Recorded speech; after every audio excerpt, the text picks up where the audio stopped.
జై శ్రీమన్నారాయణ. ఆపదామపహర్తారం దాతారం సర్వసంపదాం లోకాభిరామం శ్రీరామం భూజో భూజో నమామ్యహం. శ్రీరంగనాథ పరబ్రహ్మణే నమః. శుభం లాభం కార్యక్రమానికి స్వాగతం. ముందుగా సంకల్పం.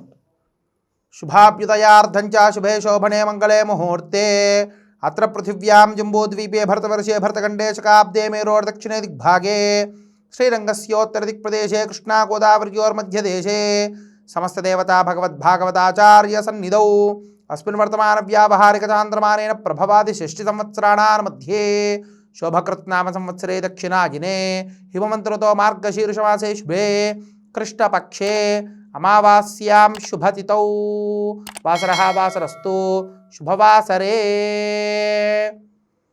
బృహస్పతివాసరే శుభనక్షత్రే పూర్వాషాఢ నక్షత్రే శుభయోగ శుభకరణే మంగళ విశేషణ విశిష్టాయాం అస్యాం శుభతిథౌ.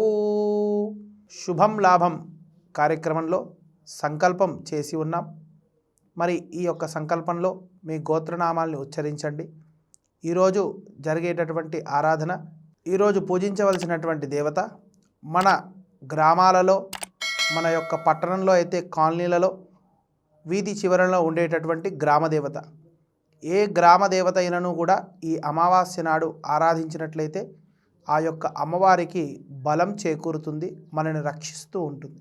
కావున ఈనాడు ఆ యొక్క గ్రామదేవతకు తోచిన విధంగా పూజా కార్యక్రమాలు చేసుకొని అమ్మవారికి బెల్లం అన్నాన్ని నైవేద్యంగా సమర్పించాలి.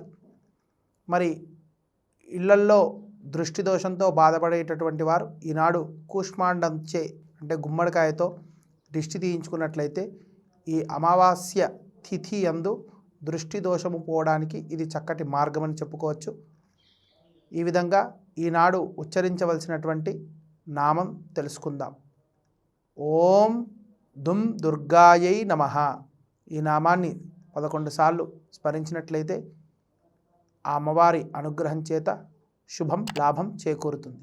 ఈరోజు పూర్వాషాఢ నక్షత్రం గురువారం అమావాస్య రావడం చేత ధనుర్రాశి జాతకులు ఈనాడు దూర ప్రయాణాలు చేయకపోవడం ఉత్తమం. జై శ్రీమన్నారాయణ.